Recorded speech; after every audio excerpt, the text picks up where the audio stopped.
할렐루야. 오늘 말씀 가운데 하나님의 은혜와 축복이 우리 모두에게 임하시는 귀한 시간 되기를 원합니다. 자, 지난번에 우리가 7 집사를 뽑은 이야기까지 강의를 했는데요. 오늘은 그 7 집사 가운데서도 가장 유명한 스데반 집사 이야기를 해보려고 합니다. 일단 스데반이라고 하는 사람의 이름은 면류관이라는 뜻을 가지고 있는 이름이에요. 헬라파 유다인에 속한 사람이었지만 이 사람은 성령이 그리고 지혜가 충만한 사람이었고 많은 사람들에게 인정을 받아서 집사로 뽑힌 겁니다.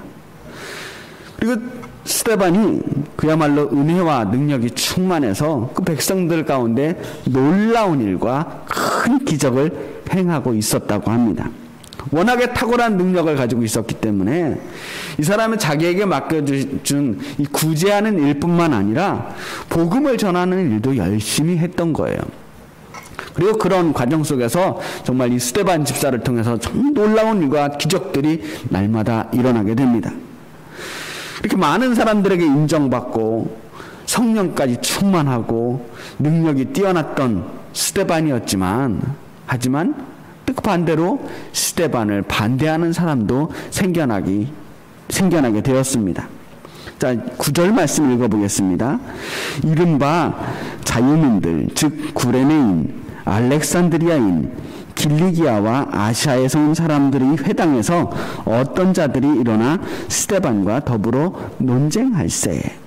자, 스데반이 또 당시에 제자들이 주로 활동하던 그 장소가 회당인 경우가 많이 있었습니다. 회당에서 복음을 전하게 된 건 그 당시에 가장 사람들이 많이 모이는 곳이었기도 했고요. 정기적으로 사람들이 회당에 모여서 랍비의 가르침을 받게 되는데 그 장소가 참 복음 전하기에 안성맞춤인 거예요. 당시에 이 랍비의 가르침을 받고 나서 사람들은 이 성경에 대해서 이런저런 토론들을 많이 했습니다. 그리고 오늘 스데반이 찾아갔던 회당은 자유민들의 회당이라고 불리는 회당이었어요. 이 자유민들이 어떤 사람들이냐면 해방된 노예들, 그리고 그 노예들과 그 후손들을 자유민이라고 불렀어요. 이 사람들이 어디서 왔냐면 지중해 근방에 있는 도시들, 구레네와 알렉산드리아와 길리기아와 아시아에서 온 이 유대인들이라고 하는 자유민들입니다.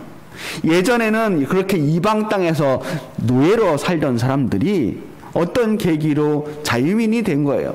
해방이 돼서 다시 고국으로 돌아와서 예루살렘에 살게 된 사람들이 그들끼리 모여서 그들만의 회당을 만든 거죠. 그리고 그곳에서 그렇게 예배를 드리는데 그곳에 스데반이 찾아가서 논쟁을 벌이고 있습니다. 물론 스데반도 역시 헬라파 유대인이었죠.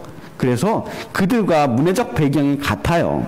그래서 자기와 비슷한 사람들이 모이는 그 회당에 찾아가서 거기서 함께 성경을 가지고 논쟁을 하게 됩니다. 회당에서 율법을 가지고 논쟁하는 일은 아주 흔한 풍경이었습니다. 그런데 문제는 자신과 조금 다른 생각을 가지고 있는 이 스데반이라고 하는 사람을 그 자유민들이 모인 회당에 모여있는 그 어떤 사람도 논쟁에서 이겨낼 수가 없는 거예요. 그런데 거기서 논쟁에서 지면 그냥 굴복하면 되는데 이 사람들이 자신의 고집을 꺾을 수가 없었어요. 그래서 산헤드린 공회에 재판을 걸어버립니다. 본문에서는 이 일을 어떻게 표현하고 있냐면 자유민들이 사람을 매수해서 이 사람이 모세와 하나님을 모독하는 말을 하는 것을 들었다라고 거짓 증거를 하게 해서 고발을 했다는 거예요.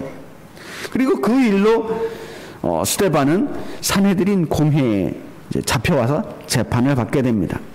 그 사람들이 스데반을 고발한 제목이 이거예요. 13절 14절 말씀 보면 이 사람이 이 거룩한 곳과 율법을 거슬러 말하기를 맞지 아니하는도다.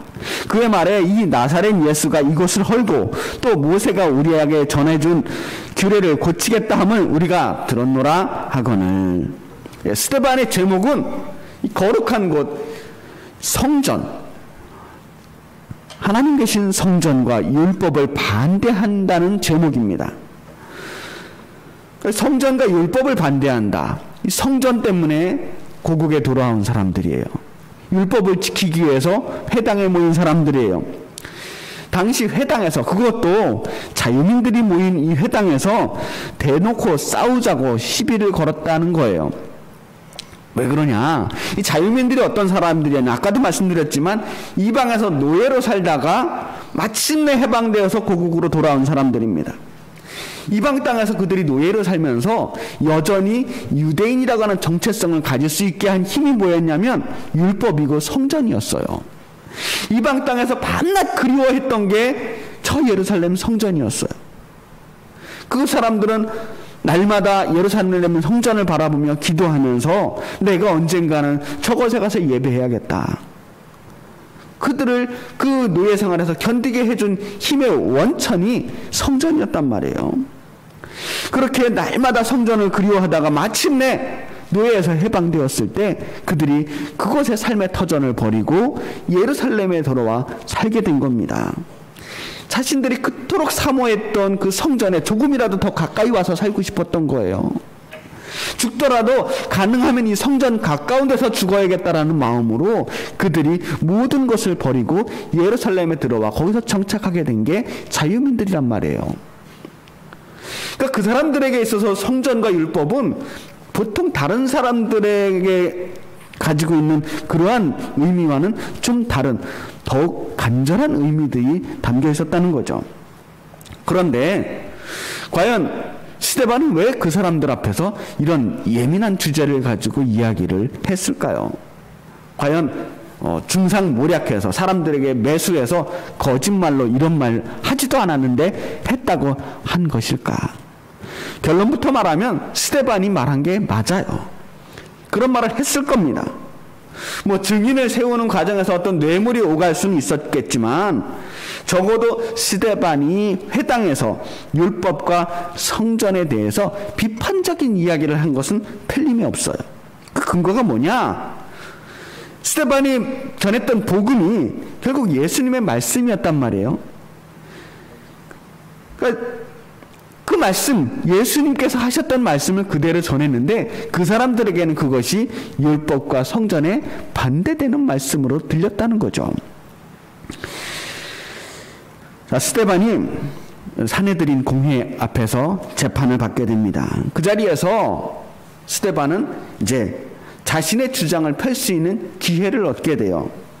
그 내용이 오늘 읽지는 않았지만 사도행전 6장과 7장에 걸쳐서 아주 길게 나열되어 있는 스데반의 설교라고 하는 본문이에요. 설교처럼 보이지만 사실은 일종의 최후 변론입니다. 자신을 변호하기 위해서 할 수 있는 마지막 발언인 거죠. 오늘 이 스데반의 설교의 내용을 살펴보기에 앞서서 먼저 이 스데반이 이 재판을 대하는 모습을 한번 봤으면 좋겠어요. 15절 말씀입니다. 공회 중에 앉은 사람들이 다 스데반을 주목하여 보니 그 얼굴이 천사의 얼굴 같더라. 뭐 천사의 얼굴이 구체적으로 어떻게 생겼는지는 모르겠어요. 그런데 사람들이 이 스데반의 얼굴을 보니까 그 사람의 어떤 내면에서 올라오는 어떤 특별한 기운이 느껴졌어요. 보통 일반적으로 그 공회 앞에, 재판정 앞에 서서 재판을 받는 사람들에게 볼 수 있는 어떤 불안함이나 죄책감이나 주눅 들어있는 모습을 전혀 찾아볼 수가 없어요. 오히려 평온하고, 그러나 겸손하고, 교만하지 않고, 그러면서도 자기 확신과 자신감에 차 있는 모습을 보게 됩니다. 그들 앞에 분명히 피고로 서 있지만 알 수 없는 기쁨과 평화가 마치 이 사람의 얼굴이 천사와 같다라는 생각이 들 정도로 알 수 없는 표정이었어요. 그렇게 아주 당당한 모습으로 오늘 스데반은 재판을 받게 됩니다. 오늘 스데반의 마지막 설교의 최후 변론의 내용을 우리가 본문에 다 읽진 않았지만 여러분들 집에 돌아가셔서 꼭 한 번씩 읽어보셨으면 좋겠습니다. 이 설교가 왜 중요한 설교냐 하면 지금 스데반 집사님이 마지막 설교, 인생의 마지막 설교를 지금 하고 있는 거예요. 내가 오늘 이 설교가 마지막일 수 있다라고 하는 마음으로 간절한 마음으로 하는 설교가 이 스데반의 설교입니다. 이렇게 말씀드리니까 야, 스데반의 설교가 굉장히 감동적이고 은혜스러운 설교일 것 같다라고 하는 기대감이 들지 않습니까?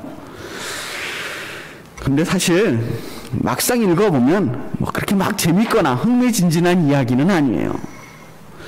스데반 집사님이 어떤 설교를 하셨는지 제가 아주 짧게 정리를 해보겠습니다. 스데반 집사님이 저 구약에 아브라함의 이야기부터 야곱과 요셉의 이야기, 모세와 출애굽 이야기, 시내산에서 율법 받던 이야기, 광야에서 그 만든 장막 가지고 예배하다가 마침내 가나안에 들어가서 다윗 시대 때까지 예배했던 이야기, 그리고 솔로몬이 성전 지은 이야기까지 그야말로 기나긴 이스라엘의 역사들을 나열하고 있습니다. 아니 근데 무슨 공자 앞에서 문자 쓰는 거죠. 지금 사내들인 공회에 있는 사람들이 어떤 사람들이에요? 제사장들이에요. 율법가들이에요. 누구보다 이스라엘 역사를 잘 알고 있는 사람들입니다. 그 사람들 앞에서 지금 율법과 성전의 역사를 이야기하고 있어요. 왜 지금 스데반 집사가 이 중요한 시간에 이렇게 장황한 이스라엘 역사를 이야기할 수밖에 없을까요? 왜 성전의 역사를 이야기했을까? 자, 이 스데반 집사님이 말하는 성전의 역사는요, 아브라함이 하나님을 만났던 때부터 거슬러 올라갑니다. 아브라함 때부터 출애굽 시대에 이르기까지 이스라엘에 성전이 없었어요. 그렇지만 그들은 계속해서 하나님과 대화하며 하나님을 만나왔습니다. 하나님께서는 결코 성전 안에 갇혀 계신 분이 아니었다는 거예요. 성전이 없었지만 그들은 여전히 하나님의 자녀였어요. 이스라엘 민족의 역사를 이렇게 살펴보면 하나님께서는 성전 안에 갇혀 계신 분이 아니었던 거죠. 그 민족들이 여태까지 경험해왔던 하나님은 가나안 땅에서도 애굽 땅에서도 광야에서도 그 어떤 장소 어떤 순간에도 항상 함께 계셨던 분이 하나님이셨어요. 고작해야 솔로몬 시대에 와서야 겨우 건물을 만들었어요. 성전이라고 하는 건물을 지은 게 솔로몬 시대였다는 거예요. 자, 그 성전에 대해서도 이사야 선지자가 이렇게 말씀하십니다. 주께서 이르시되 하늘은 나의 보좌요 땅은 나의 발등상이니 너희가 나를 위하여 무슨 집을 짓겠으며 나의 안식할 처소가 어디나. 이 모든 것이 다 내 손으로 지은 것이 아니냐 함과 같으니라.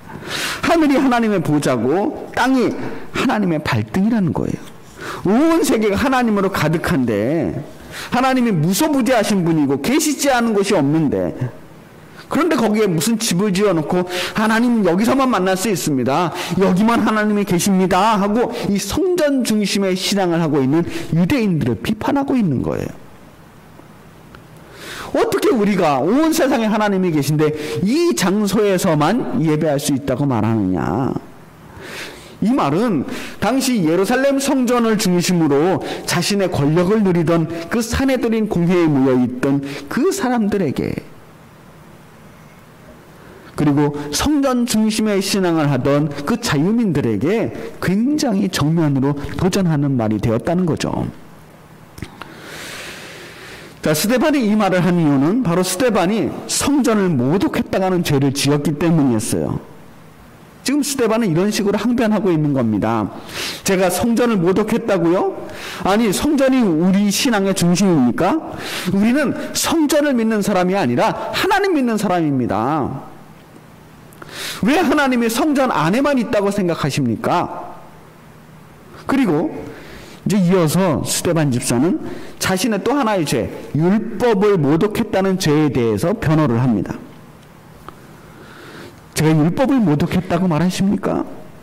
정말 율법을 무시하고 거슬렀던 사람이 과연 누굽니까? 하나님께서 분명히 모세를 통해서 율법을 주셨어요. 그런데 이스라엘 백성들이 그때 어떻게 했습니까? 그들은 모세를 거절했고 오히려 애굽으로 돌아가려고 했습니다. 송아지를 만들어 섬긴 사람도 이스라엘 백성들이었어요. 그들은 온갖 우상들을 섬겼고 그때만 그런 게 아니라 그 후로 지금까지 이스라엘 백성들은 끊임없이 하나님을 거스르고 있었습니다. 당신들은 당신들의 조상과 마찬가지로 지금도 성령을 거스르고 있습니다. 당신의 조상들이 선지자를 박해했던 것처럼 성경에서 예언했던 그분 메시아 예수를 당신들이 잡아 죽이지 않았습니까?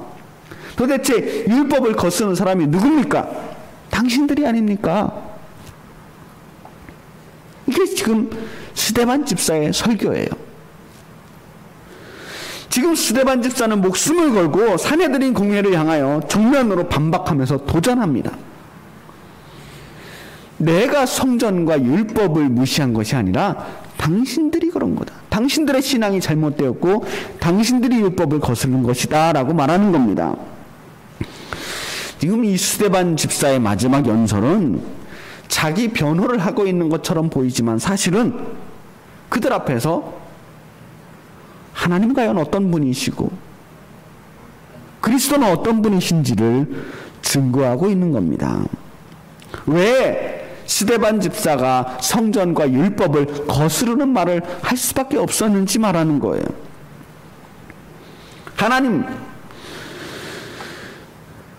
하나님께서 예수님을 보내주신 것은 예수님이 성전을 대신해서 하나님을 만날 수 있도록 하기 위해서였습니다. 이전까지는 성전을 통해서 이스라엘 백성들이 하나님을 만났다면 이제 우리는 예수님을 통해서 하나님을 만날 수 있어요. 그리고 예수님이야말로 율법을 폐하러 온 것이 아니라 완성시키러 오신 분입니다. 이 이야기를 하고 싶었던 거예요. 자, 그 사람들의 반응을 한번 봅시다. 4절 말씀이에요. 7장 4절 말씀. 그들이 이 말을 듣고 마음에 찔려 그를 향하여 이를 갈거늘. 스데반의 말을 듣고 사람들이 마음에 찔렸어요. 이 마음에 찔렸다라고 하는 말이 우리식으로 말하면 은혜를 받은 겁니다. 은혜를 받긴 받았는데 제대로 받지 못했어요. 원래 은혜라고 하는 말은 이 선포된 말씀이 나를 향한 말씀이라고 생각되면 그게 은혜 받은 거거든요. 아, 그 말씀 나보고 하는 말씀이구나 생각할 때 은혜가 되는 거예요. 그런데 이 사람은 그렇게 마음에 찔리기는 했지만 오히려 분을 내고 이를 갈아요. 제대로 은혜를 받지 못했어요.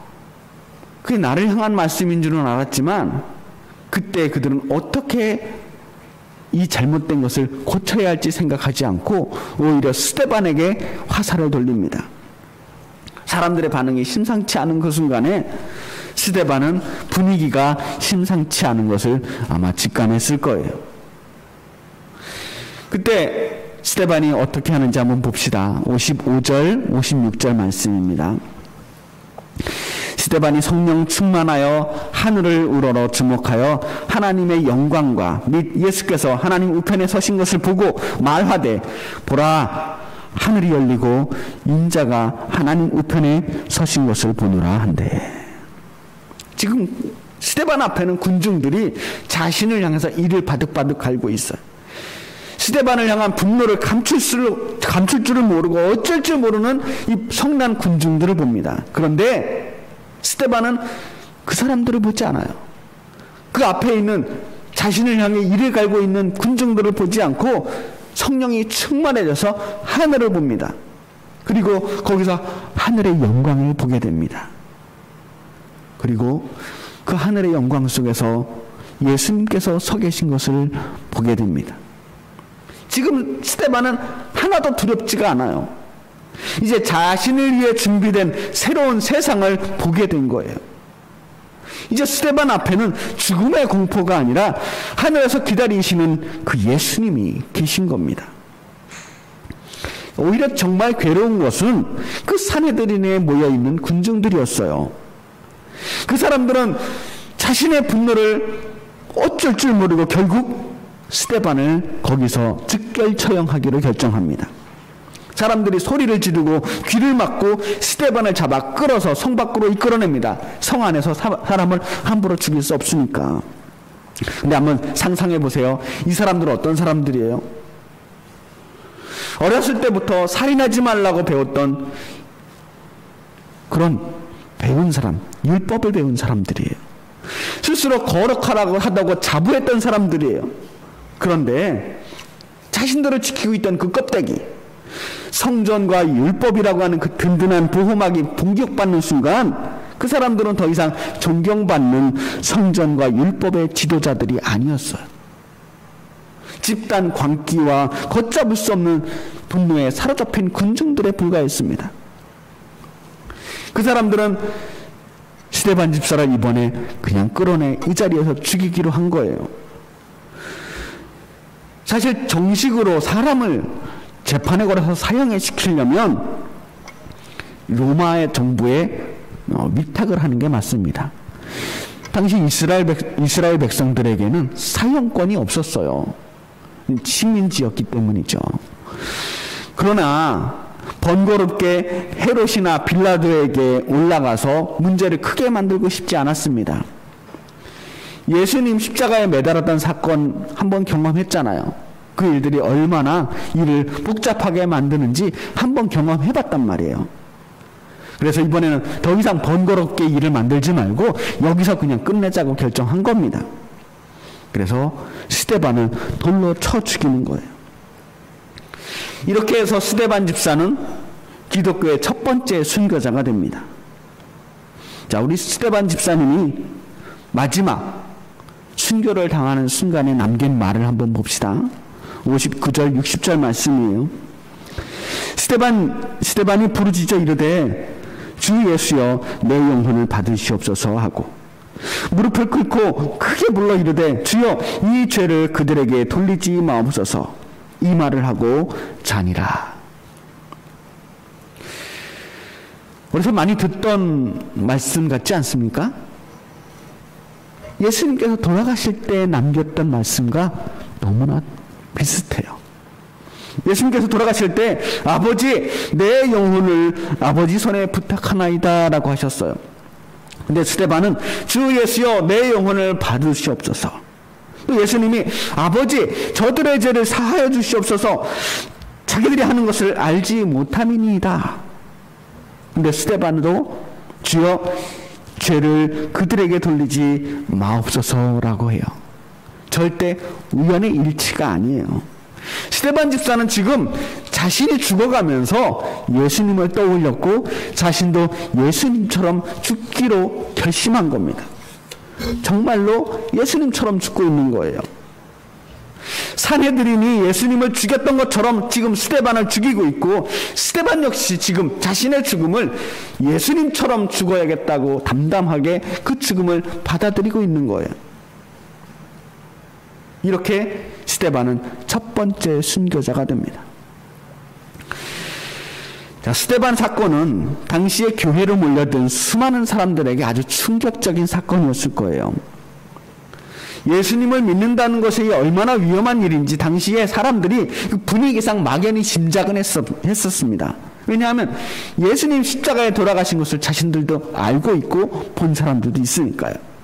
하지만 그때까지 이 초대교인들이 믿었던 것은 십자가의 죽음이 아니라 부활이었어요. 그들은 예수님의 승리를 믿었습니다. 죽음을 이기신 예수님께서 우리를 부활시킬 것이고 우리에게 생명을 주실 것이다. 적어도 부활 이후 지금까지 성령이 그들에게 보여주신 것은 놀라운 기적과 부흥이었어요. 병든 사람이 고침을 받고 말씀을 들은 사람들이 성령으로 변화가 됩니다. 하나님께서는 감옥에 갇힌 사람도 끄집어내 주시고 지금까지는 항상 그렇게 승승장구해 왔습니다. 아무것도 두렵지 않았어요. 그런데 스데반이 죽은 거예요. 이제 그들이 앞으로 가야 할 길이 생각보다 훨씬 험난하다는 것을 직감하게 됐을 겁니다. 이제 예루살렘에서 신앙생활하는 것이 목숨을 걸어야 되는 일이 된 거예요. 자, 스데반은 첫 번째 순교자였지만 마지막 순교자는 아니었습니다. 그 뒤로 기독교의 역사는 끊임없는 박해와 순교의 역사였어요. 과연 믿음을 이유로 얼마나 많은 사람들이 순교를 당했을까요? 몇 명이나 순교했을 것 같아요? 내전이나 전쟁통의 믿음 때문에 죽은 사람들 말고 그냥 순수하게 그냥 순교한 사람들만 기독교의 역사를 살펴보니까 약 7천만 명 정도가 순교를 했다고 해요. 7천만 명. 그 수많은 사람들이 믿음을 지키기 위해서 목숨을 버렸다는 거예요. 분명히 살 수 있는 기회가 있었지만 끝까지 자신의 믿음을 지키기 위해서 목숨을 걸었던 사람들이에요. 어떻게 그럴 수 있었을까? 어떻게 그들은 그 죽음의 순간에서 믿음을 선택할 수 있었을까? 그 삶과 죽음의 경계에서 그들은 어떻게 이렇게 용감할 수 있었을까 말이에요.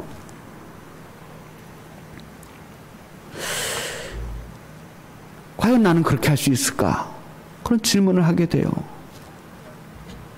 그런데 생각해 보면 그 사람들이 그렇게 할 수 있었던 것은 그들이 특별히 용감한 사람들이었기 때문이 아니었습니다. 그들도 우리와 똑같은 사람들이에요. 그들이라고 죽음이 두렵지 않았겠어요? 그들이라고 고통이 두렵지 않았겠어요? 그 얼마나 끔찍하게 죽어갑니까? 검투사들의 놀이개가 되어 죽어갔습니다. 사자밥이 되고 몸이 찢기고 목이 잘리고 때로는 뜨거운 불 가운데서 온몸이 타들어가는 끔찍한 형벌과 죽음을 맞이해야 될 때 그 누군들 두렵지 않았겠습니까? 죽음의 순간까지도 끝까지 기적은 일어나지 않았고 결국은 끔찍한 죽음으로 자신의 인생을 끝내야 할 때, 그런데 그때 이 순교자들은 자신의 죽음을 실패라고 생각하지 않았어요. 죽음 앞에서 끝까지 비굴해지지 않았다는 거예요. 믿음을 지킨 겁니다. 오늘 주보에도 글을 올렸지만 순교자들의 마지막 고백들을 한번 보세요. 그들은 끝까지 자신의 믿음을 지킵니다. 그들이 이렇게까지 마지막까지 그 믿음을 지킬 수 있었던 이유가 있다면 무엇이었을까? 그들은 죽음으로 자신의 인생이 끝나지 않는다는 것을 믿었기 때문이에요. 죽음 저 너머의 세계, 하나님의 나라를 봤기 때문이에요. 저 하늘에서 우리를 기다리고 계시는, 우리를 맞이하고 계시는 예수님을 보았기 때문입니다. 저 구원의 확신을 가진 사람들은 죽음을 두려워하지 않아요. 사람을 두려워하지 않습니다. 죽음이 끝이 아니라고 믿기 때문에 더 이상 사람과 죽음을 두려워하지 않을 수 있는 거예요. 오히려 구차하게 끝날 인생들을 두려워합니다. 비겁하게 견뎌야 하는 그 불신의 삶을 두려워합니다. 이 죽음 너머에서 얼마나 부끄러워해야 할지를 자신들이 알기 때문이에요. 우리 스스로에게 한번 물어봅시다. 과연 나는 믿음의 목숨을 걸 수 있는가? 솔직히 오늘날의 현실은 우리는 목숨을 걸고 믿음 생활을 하지 않아도 돼요. 그 모든 것들이 사실 어쩌면 7천만 명의 그 무수한 순교자들이 목숨을 버려가면서 믿음을 지켜왔기 때문에 오늘 우리는 그런 혜택을 보고 있는 겁니다. 하지만 우리는 여전히 매일매일 선택을 해야 합니다. 우리의 믿음을 지키기 위한 선택은 꼭 죽느냐 믿음이냐를 물어보지는 않습니다. 목숨을 건 선택은 아니겠지만 여전히 우리는 매 순간순간 믿음의 선택을 해야 됩니다. 때로 그것은 아주 사소한 선택일 수도 있어요. 오늘 아침 일어나서 교회를 갈 것인가 말 것인가, 지금 이 순간에 내가 기도를 할 것인가 말 것인가, 내가 그 사람을 용서를 할 것인가 말 것인가, 지금 나의 이익을 택할 것인가? 정의를 택할 것인가? 양심이냐? 아니면 친분이냐? 돈이냐? 사랑이냐? 돈이냐? 믿음이냐? 그 수많은 선택들을 날마다 해 나가야 합니다. 그리고 그 수많은 선택을 통해서 우리는 여기까지 왔어요. 우리에게 주어지는 그 매일매일의 선택, 그 선택의 순간에 우리가 하나님을 택하지 않는다면, 우리가 정의를 택하지 않는다면, 바른 길을 선택하지 않는다면,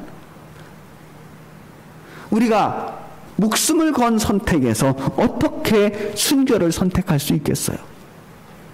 그 작은 일에도 우리가 믿음을 포기할 수 있다면 어떻게 그 큰 두려움을 이길 수 있겠어요? 순교는 큰 믿음을 요구하는 게 아닙니다. 바른 믿음을 요구하는 거예요. 이 세상 보고 가는 믿음이 아니라 하나님 나라를 보고 가는 믿음입니다. 우리의 목적지가 죽음이 아니라 영원한 생명이라는 것을 보고 가는 거예요. 누군들 죽고 싶겠습니까?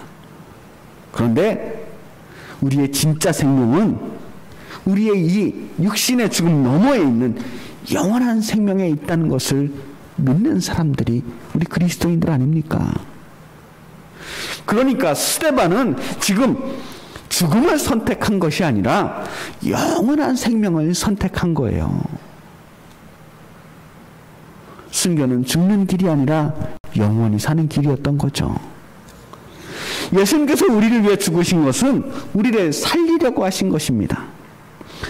그리고 우리가 예수님을 위해 죽는 것은 우리도 영원히 살기 위함입니다. 하나님은 우리가 순교를 하기를 원하지는 않으실 거예요. 하나님께서 우리에게 요구하시는 것은 순교가 아니라 바른 선택입니다. 매 순간순간 우리에게 주어지는 그 수많은 선택지들, 그 선택에서 우리가 바른 길을 선택하기를 바랍니다. 기억하세요. 작은 타협이 우리를 실패로 이끌어 나갑니다. 이제 우리 끝까지, 일단 우리 믿음의 길을 시작했으니까 이 믿음의 길 끝까지 우리 날마다 예배 마지막에 하는 고백 있잖아요. 처음과 같이 이제와 항상 영원히 끝까지 믿음의 선택을 포기하지 않기를 주님의 이름으로 축복합니다. 기도하겠습니다.